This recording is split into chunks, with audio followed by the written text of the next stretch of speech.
Olá, boa noite, meu irmão, minha irmã, querido amigo, querida amiga, frequentadora da Igreja Batista Boas Novas. É uma alegria, uma honra poder falar com você, poder ser ouvido por você, saber que você está aí do outro lado e que a gente pode se comunicar através desse meio.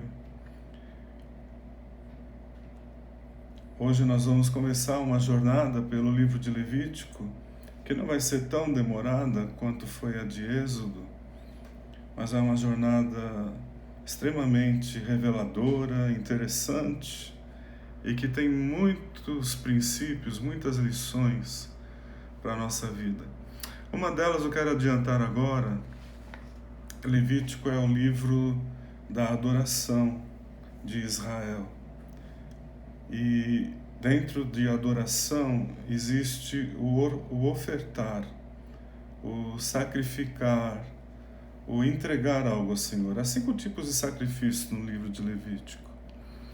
E cada um desses sacrifícios tem a sua finalidade. São sacrifícios de animais ou sacrifícios de cereais, de grãos, de rolinhas, de pombinhas, e no caso dos animais, carneiros, ovelhas, bois, bodes. E todos os sacrifícios, mesmo que tenham motivos diferenciados, todos eles custavam algo para o adorador. Nada era sem custo. A ovelha, por exemplo, ela tinha um custo grande. Se o adorador fosse pobre, ele poderia dar 2 rolinhas ou 2 pombinhas. Aliás, foi esse sacrifício que os pais de Jesus ofertaram quando o apresentaram no templo no 8º dia de vida do Senhor Jesus, porque era uma família pobre. Mas fossem ricos ou pobres, todos eram desafiados a ofertar e sempre custava algo. Mas havia um dos sacrifícios em especial, que era o sacrifício chamado de ofertas pacíficas. Era o sacrifício para a comunhão. Pessoa perdoada, pessoa redimida pelo Senhor, através do sangue de animais e do arrependimento sincero, ela decidia no seu coração dar algo ao Senhor, para incrementar a comunhão com Ele, para aprofundar na comunhão. E esse sacrifício, ele era com frutos da terra, da lavoura, da colheita. E talvez você tenha uma ideia de quanto custa isso, né? Plantar, primeiro lavrar a terra, depois plantar, depois colher. E isso em pleno deserto, imagine. Então, essa ideia do sacrifício como sendo algo que custa é muito forte na adoração. Certa vez Davi disse: eu não vou oferecer ao Senhor algo que não me custe nada. E esse momento de oferta é um momento que a gente tem que pensar. A gente tem que pensar o que meu Deus merece das minhas mãos. Nesse mesmo livro de Levítico, lá no capítulo 27, no final do livro, vai dizer: todos os dízimos são do Senhor. Se você é redimido por Jesus, pelo sangue dele, se você está em aliança com Deus, pelo sangue, que lá em Levítico era o sangue de animais, mas esse sangue de animais tipificava o sangue de Jesus. Se você está em aliança com Deus pelo sangue de Jesus, você tem que saber que tudo que você tem é do Senhor. E a gente declara isso através dos nossos dízimos. E também das nossas ofertas, quando a gente quer dar algo mais para o Senhor. Aproveite esse momento agora para você fazer esta parte tão importante na adoração. Não vá atrás daqueles que dizem que não importa dar ou não dar nada para Deus. Importa sim. O que não importa é o valor, porque aquela viúva pobre, por exemplo, ela deu 2 moedinhas que para Jesus significou muitíssimo, mas ela deu. Não importa o valor em si, monetário, mas importa o que isso significa para mim. Se é o meu dízimo, se é uma oferta que está exigindo de mim, que eu estou tirando do meu trabalho, da minha renda esta que foi Deus quem me deu. Isso importa muito para Deus, muito. Nesse momento, decida no seu coração o que você vai ofertar. Se você não tem sido um dizimista, passe a ser.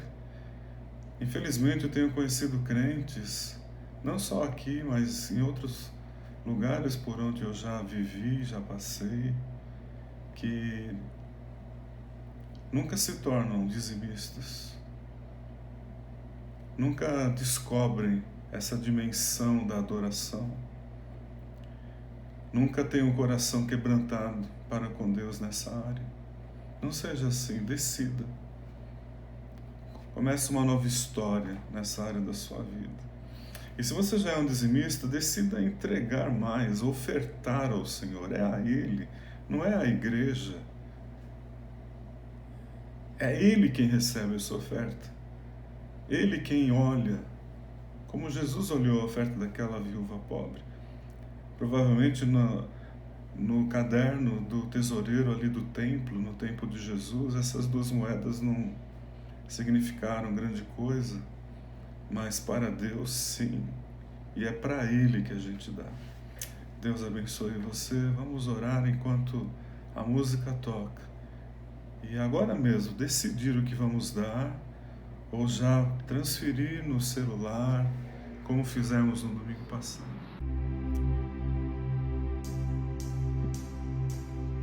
Reina em mim com teu poder, sobre a escuridão, sobre os sonhos meus.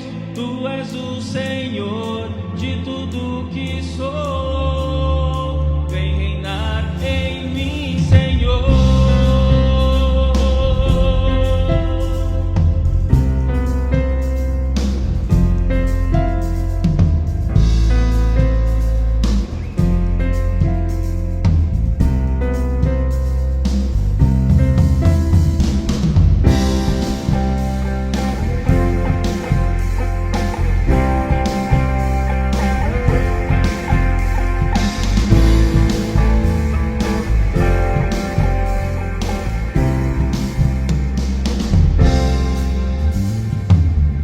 Sobre toda a terra tu és o rei, sobre as montanhas e o pôr do sol.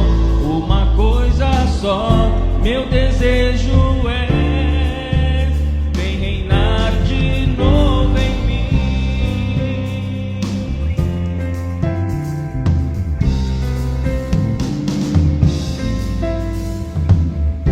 Sobre o meu pensar, tudo que eu falar faz-me refletir a beleza que há em ti. Tu és para mim mais que tudo aqui. Vem reinar de novo em mim, reina em mim com teu poder, sobre a escuridão, sobre os sonhos meus. Tu és o Senhor de tudo que sou. Vem reinar em mim, Senhor.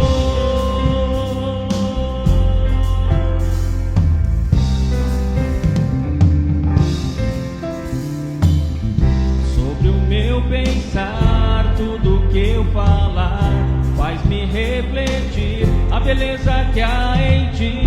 Tu és para mim mais que tudo aqui. Vem reinar de novo em mim, reina em mim com teu poder, sobre a escuridão, sobre os sonhos meus. Tu és o Senhor de tudo que sou. Vem reinar em mim, Senhor, reina em mim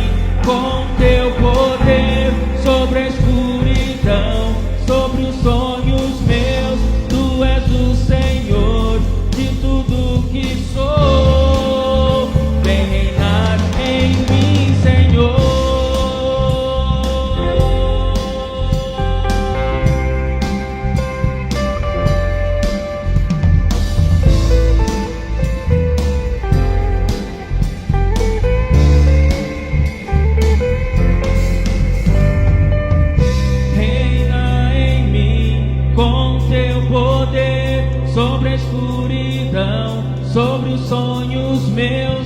Tu és o Senhor de tudo que sou. Vem reinar em mim, Senhor, reina em mim com teu poder sobre a escuridão, sobre os sonhos meus. Tu és o Senhor de tudo que sou. Vem reinar em mim, Senhor, reina em mim com teu poder sobre a escuridão, sobre os sonhos meus.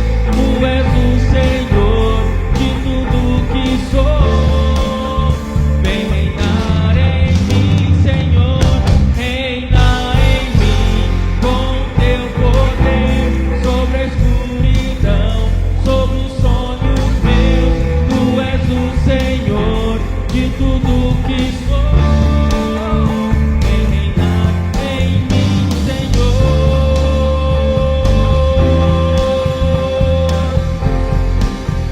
Vem reinar em mim, Senhor.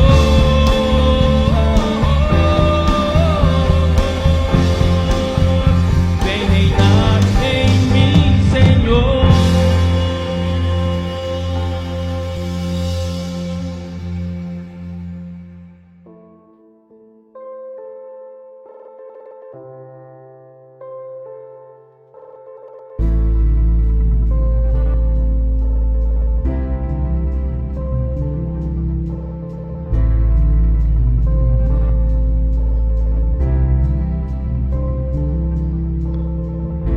A porta da casa mais simples, que o anjo da morte não entra.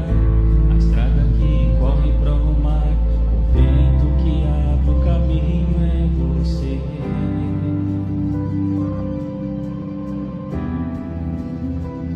É você.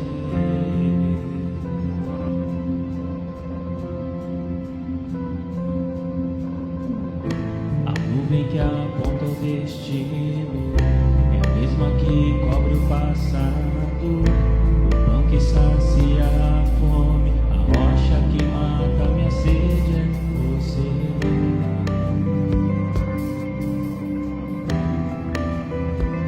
É você.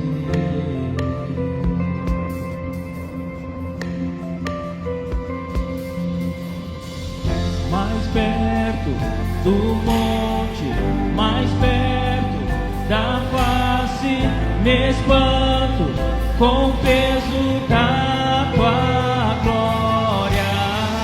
Mais perto da glória, é mais perto da morte.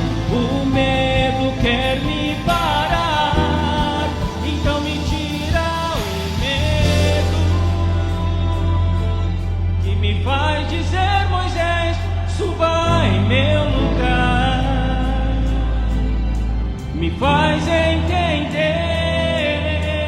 que a tempestade é você, chuva forte é você, vento forte é você, e o que me faz tremer as pernas, a porta aberta é você, mas a fechada é você.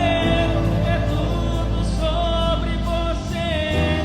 Eu também vou subir mais perto do monte, mais perto da face. Me espanto com o peso da tua glória. Mais perto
me faz dizer: Moisés, suba em meu lugar. Me faz entender que a tempestade é você, chuva forte é você, vento forte é você, e o que me faz tremer as pernas, a porta aberta é você, mas a fechada é você, é tudo sobre você. A tempestade é você, chuva forte é você, vento forte é você, e o que me faz tremer as pernas, a porta aberta é você, mas a fechada é você, é tudo sobre você.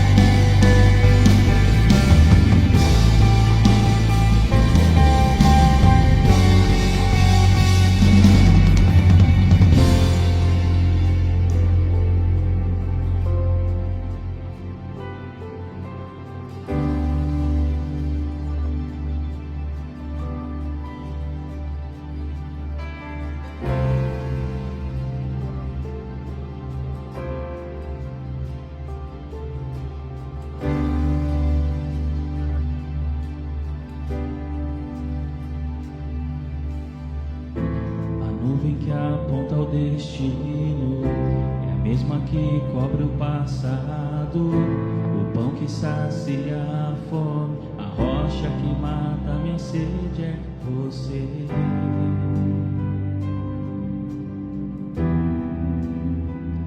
É você.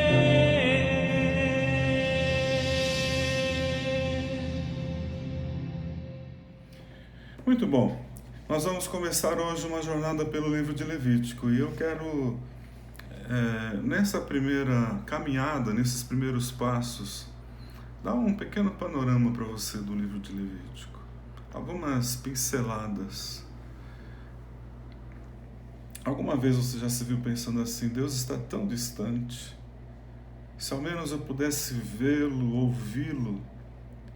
Você já se sentiu dessa forma? Lutando contra a solidão, desesperado, cheio de pecados, sobrecarregada de problemas? Pois bem, a gente sente isso algumas vezes. O livro de Levítico, ele vai nos mostrar, e isso serve para o Novo Testamento também, como que a gente anda com o Senhor. Nós somos salvos para andar com o Senhor, para caminhar com Ele. E quando essa comunhão é quebrada por qualquer imprudência nossa, pecado nosso, omissão, tem tantas maneiras de pecar, não é? Mas quando essa comunhão é quebrada, nós nos sentimos necessitados de restauração. E aí vem esses sentimentos de solidão, de sobrecarga sobre os nossos ombros. E Levítico foi escrito então para ensinar tanto sobre a santidade que Deus requer, como também sobre as maneiras de reaver o favor do Senhor. Talvez você esteja precisando muito disso hoje mesmo. Acredito que essa seja a necessidade suprema da igreja atual: compreender tanto a santidade do Senhor, como também entender a ampla provisão que há na cruz de Cristo para os que precisam de restauração. Eu tenho visto gente, ao longo dos meus 35 anos de ministério, tenho visto gente sobrecarregada de culpa, de remorso, gente que nem sabe que está atolada em culpas, de tão crônica que a culpa já se tornou na vida desta pessoa, e há rancor, e há palavras pesadas que saem da boca, porque as culpas como que soterraram a alma desta pessoa. Mas quando a gente descobre a ampla provisão que há na cruz de Cristo, a gente dá uma guinada nisso e a gente volta a experimentar a graça do Senhor. Eu ouvi falar recentemente por um expositor da vida espiritual cristã que nós somos como chaves cujos, sabe aquelas chaves antigas que têm dentes? Nós somos como essas chaves cujos dentes foram quebrados. O que ele quis dizer com isso? Que essa chave, quando entra na fechadura, estando com os dentes normais ali, ela abre e fecha. E nós éramos assim em relação ao mundo. Antes de conhecer Jesus, o mundo fazia sentido para nós.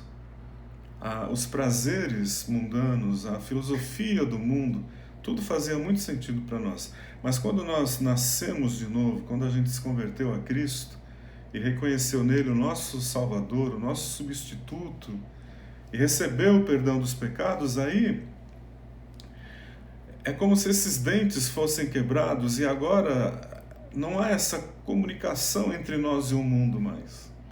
E é por isso que a gente fica desajeitada nesta terra. A gente não encontra mais aquela satisfação, aquela plenitude nesse mundo. Então, quando um crente ele está longe do Senhor, ou está em pecado, ou está debaixo de culpa, de acusação, é de dar pena, porque ele nem se enquadra neste mundo e também está inadequado em relação a Deus. E o Espírito Santo ele não vai nos largar enquanto ele não nos conduzir a essa restauração que o Senhor quer fazer na minha vida e na sua vida. E qual que é a resposta de Deus, então, para o seu povo? Veja que a geração que foi liberta do Egito, ela passou cerca de 2 anos ao pé do Monte Sinai. A gente vai encontrar isso começando em Êxodo 19 e vai até Números 10. Eles ficaram 2 anos ali no sopé do Monte Sinai. O que aconteceu nesses 2 anos, né? Nesses 2 anos, como nós já vimos, Moisés subiu até o monte, recebeu as leis de Deus e os estatutos, que são as aplicações práticas na vida diária da lei de Deus, deu isso ao povo. O povo, por sua vez, construiu um bezerro de ouro, ficou um certo tempo nessa idolatria. Depois, o povo se arrependeu, como a gente viu isso já, se arrependeu, voltou a ter a graça do Senhor na vida dele. E aí o tabernáculo que Deus havia dito para Moisés que fosse construído, foi construído com as ofertas espontâneas, liberais que o povo deu. O tabernáculo foi construído, foi montado do jeito que Deus prescreveu, vimos isso no último domingo. E agora então vem o livro de Levítico, que são as instruções de Deus a Moisés, como conviver com esse Deus Todo-Poderoso que está no meio do povo dele. Que lembre, lá no Egito, Deus não estava no meio do povo. Deus mesmo diz, eu desci para ver o clamor do meu povo. Mas, agora, através do tabernáculo, Deus está andando com aquela nação.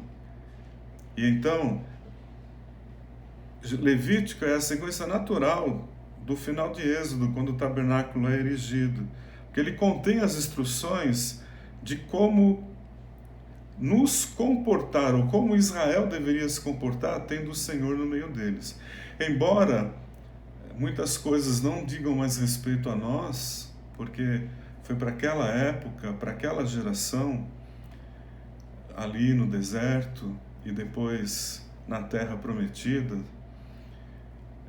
Mas os princípios que estão contidos no livro de Levítico sobre santidade, sobre reverência, sobre contaminação, sobre imundícia, sobre viver diariamente do jeito que Deus quer que a gente viva, esses princípios servem ainda para nós hoje. Sabe qual é o texto principal de Levítico? O texto áureo, o texto central está em Levítico capítulo 19, versículo 2, onde diz assim: sereis santos, Deus falando, sereis santos, porque eu, o Senhor vosso Deus, sou santo. Então, esse é o desafio para o povo que foi redimido do Egito, e esse é o desafio para nós que fomos redimidos por Jesus, é sermos santos, ou andarmos em santidade. Você já ouviu falar aquela história, ninguém é santo, eu não sou santo. Mas esse é o chamado para nós, para ser santo. Tem um autor muito conceituado na vida espiritual também, de uma geração atrás, que ele costumava dizer: Deus não nos chamou para ser felizes, nos chamou para ser santos. Muito interessante isso, porque esse mundo quer ser feliz. Mas Deus quer que a gente seja santo, ou santa. E aí, sendo santos, segundo as palavras de Jesus, encontraremos a felicidade verdadeira. Felizes os pobres de espírito, bem-aventurados os mansos, bem-aventurados os que têm fome e sede de justiça. Tudo isso fala de um perfil de santidade, de um perfil de alguém que está no caminho da santificação. Levítico, então, fala muito sobre santidade, porque é o livro de adoração. E adoração implica em santidade. Adoração não é cantar alguns cânticos para Deus, nem mesmo entregar um sacrifício puramente. Adoração é muito mais do que isso. Adoração é viver a vida toda centrada em Deus. O seu trabalho de segunda a sexta-feira ou a sábado, nós costumamos dizer, né? Puxa, amanhã é segunda-feira, vai começar tudo de novo. Amanhã é o dia de você ser santo. Terça-feira é o dia de você ser santo para o Senhor, lá no seu trabalho. Como o apóstolo Paulo diz lá em Colossenses: tudo quanto vocês fizerem, façam de coração, como ao Senhor. Ele está falando isso para escravos, para servos. Então, Levítico, ele fala sobre santidade relacionado com a adoração. Adorar e ser santo, caminhar na santidade, são sinônimos. Santidade é ser separado para Deus, é ser focado em Deus e nos princípios que Ele prescreveu para a nossa vida. Para você ter uma ideia, aparece 152 vezes a palavra santo ou palavras cognatas no livro de Levítico. 152 vezes, é porque é um livro que fala sobre santidade.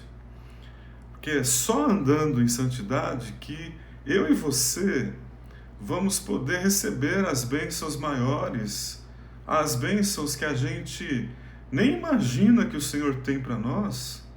Nós vamos tomando posse paulatinamente ao caminhar com o Senhor. Nesse sentido, os sacrifícios que Levítico aponta, e aqui nós vamos ter algo muito interessante, cada capítulo de Levítico, nessa primeira parte, vai falar de um tipo de sacrifício. Os sacrifícios, eles são um símbolo do arrependimento e da obediência ao Senhor. Os sacrifícios eram rituais estabelecidos por Deus para que o pecador, o israelita pecador, que tivesse cometido um pecado, que tivesse transgredido a lei do Senhor, pudesse se achegar arrependido, de coração arrependido, diante ali do tabernáculo, com um cordeirinho ou com o que fosse, e com a ajuda do sacerdote, sacrificar aquilo ao Senhor e voltar para a sua tenda perdoado e justificado. Então, sobre esses sacrifícios, uma coisa muito importante de se entender, né? Fossem eles bois jovens, ou rolas, ou pombinhos, ou cabritos, ou ovelhas, ou grãos, as ofertas tinham de ser perfeitas. Por quê? Porque esses sacrifícios todos, eles apontavam para o sacrifício definitivo, que aconteceu na cruz do Calvário. Então, algo que aponta para Jesus precisa ser, no mínimo, parecido com ele, em termos de não ter mácula nenhuma. E nós sabemos que Jesus, ele não teve pecado nenhum. Ele é o Cordeiro de Deus imaculado. E porque ele morreu, os sacrifícios de animais terminaram. Ele é o sacrifício definitivo. Veja bem, o andar com Jesus ou com Deus inicia-se quando a gente reconhece os nossos pecados, se arrepende deles e confia em Jesus como nosso substituto na cruz do Calvário. Uma coisa interessante sobre os sacrifícios de ovelhas, de bois, bodes, prescritos aqui em Levítico, nós vamos ver isso melhor mais na frente, mas algo muito interessante é que o adorador, o israelita ou a família que fosse ali entregar aquele sacrifício, a pessoa tinha que colocar a mão direita sobre a cabeça do animal. E não era só colocar assim, como simbolicamente, era afundar a mão mesmo na pele, na lã do animal. E em alguns casos, a própria pessoa era quem matava o animal. Eu sei que hoje nós temos as pessoas que defendem, né, os animais. A Bíblia não é contra os animais de jeito nenhum. Mas isso é um ensino precioso de que alguém tem que morrer para que eu seja perdoado. E Deus instituiu esses sacrifícios para incutir na mente coletiva do seu povo, século após século, a ideia de que alguém tem que morrer pelo meu pecado. E quando isso foi finalmente completado em Cristo, então aqueles primeiros discípulos de Jesus, eles compreenderam plenamente. Por isso que o apóstolo Pedro diz no capítulo 1 que nós não fomos redimidos com o sangue de animais, mas fomos redimidos com o puro sangue de Cristo, como de um cordeiro imaculado. Por que ele pode dizer isso? Porque ele entendia claramente isso. Tantos séculos, a nação praticando esse tipo de ritual para ganhar perdão. E agora esse perdão é dado através de Jesus. E então em Levítico, a continuação dos capítulos 11 a 20, até o capítulo 10, fala-se sobre os sacrifícios, os tipos de sacrifício. No capítulo 11 até o 20 vai se falar sobre o que Deus quer da nossa vida, da vida do israelita, a santidade que Deus quer. E olha, há regulamentos sobre santidade pessoal, há regulamentos, leis sobre responsabilidade familiar. Sabe, você que é um cônjuge, seja esposo ou esposo, você tem que ficar atento ao que Deus quer de você dentro do seu casamento. Há princípios bíblicos que hoje, por causa do feminismo, por causa do machismo, são desprezados. E por isso que muitas vezes o seu casamento não é uma fonte de alegria para você, porque você não está cumprindo o que o Senhor determinou. Em Levítico fala também da conduta sexual. Nós sabemos que a nossa geração é uma geração pervertida sexualmente. Há preceitos bíblicos sobre santidade com relação à sexualidade. E os relacionamentos, por exemplo, em Levítico é que diz: não odeie o seu irmão, ame o teu próximo como a ti mesmo. São preceitos do livro de Levítico, porque está dentro daquilo que Deus pede de nós, como andar santo na presença dele. Esses princípios de Levítico, eles estão em consonância com os princípios do Novo Testamento. Eu repito, não na questão dos rituais, mas na questão da essência dos princípios. Por exemplo, lá em João 17:16, o Senhor diz assim: não peço que os tires do mundo, mas que os livres do maligno. E também, continuando, Jesus vai dizer que eles estão no mundo, mas não são do mundo.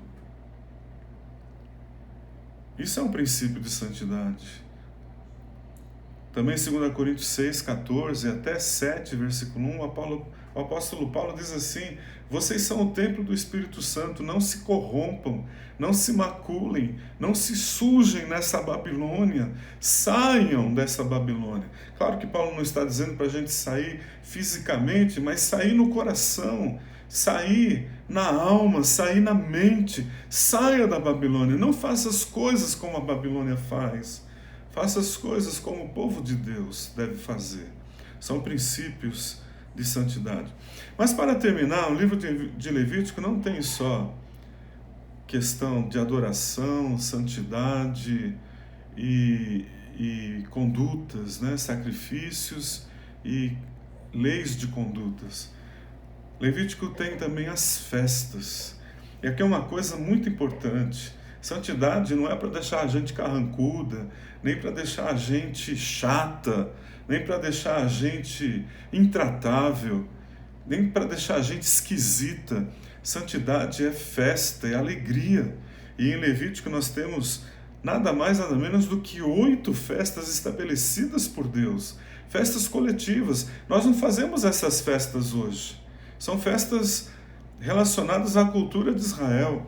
Mas nós temos nossas festas também. Por exemplo, nós temos a ceia do Senhor, nós temos o casamento, quando a gente se reúne para celebrar, nós temos as celebrações na igreja ou no templo onde a igreja se reúne, todo domingo, todo primeiro domingo, festas, muitas festas. E Levítico vai falar dessas festas.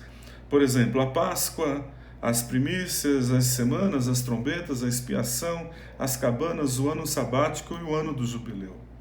Eu quero terminar essa introdução, então, dizendo para você, né? Somente pode haver realmente essa festa, essa alegria no coração, se a nossa vida está acertada com Deus. Levítico é um chamado a acertar-se com o Senhor. Ah, você nasceu de novo, você é crente em Jesus? Glória a Deus. Mas e enquanto você vive esta vida, viva na presença do Senhor. Não seja como aqueles crentes que pensam assim: ah, já estou salvo, o que eu fizer não vai mexer na minha salvação.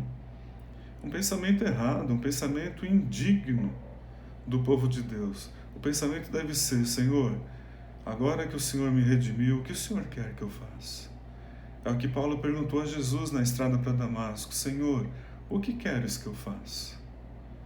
Essa deve ser a nossa pergunta: Senhor, o que queres que eu faça? O que queres que eu faça em relação ao que eu estou passando, ao que está acontecendo comigo? Tem pecado na minha vida, Senhor? Mostra para mim, me sonda. Mostra, Senhor, o que queres que eu faça? Que relacionamento o Senhor quer que eu quebre? Que amizade o Senhor quer que eu desfaça? Que compromissos o Senhor quer que eu tenha? Que atitudes o Senhor quer que eu mude em relação ao meu cônjuge? Em relação aos meus pais, aos meus filhos, aos meus amigos? Ok? Acerte-se com o Senhor. Acerte-se com o Senhor. Eu quero, só para terminar aqui, eu já li o texto áureo de Levítico: sereis santos, porque eu, o Senhor, vosso Deus, sou santo. Mas eu queria ler aqui o que Deus diz assim a Moisés, logo no comecinho do livro. Da tenda do encontro, o Senhor chamou Moisés e lhe ordenou: diga o seguinte aos israelitas: quando alguém trouxer um animal como oferta ao Senhor, que seja do gado do rebanho de ovelhas, oferecerá um macho sem defeito. E porá a mão sobre a cabeça do animal do holocausto, para que seja aceito como propiciação em seu lugar. Essa é a ênfase de Levítico, para que seja aceito. Deus quer você andando com Ele. Deus me quer andando com Ele. E o livro de Levítico vai nos colocar nessa direção de andar com o Senhor. Deus abençoe a sua vida. Vamos orar. Pai, muito obrigado pela Tua palavra, cuja exposição traz luz ao nosso coração. Obrigado porque não nos deixaste na ignorância, mas nos deste tantas recomendações, tantas instruções, tanto conteúdo da Tua palavra, que só se nós realmente não quisermos, que nós não vamos compreender. Mas o Senhor tem nos dado tantas oportunidades. Peço que o Senhor desafie meu irmão, minha irmã, a mim também, a que nós vivamos o restante que temos desta vida para viver, andando com o Senhor.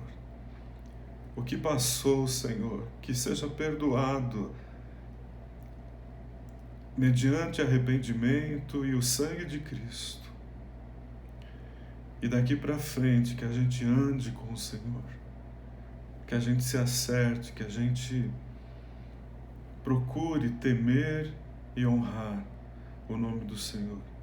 E sempre que acontecer algo diferente, a gente possa se arrepender, confessar e novamente voltar à comunhão com o Senhor, Pai.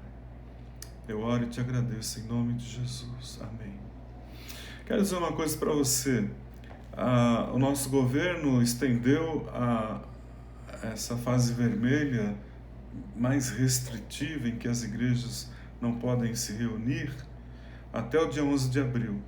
Então, nós vamos ter mais a celebração de domingo que vem, e mais a do outro domingo ainda, que é o primeiro domingo de abril.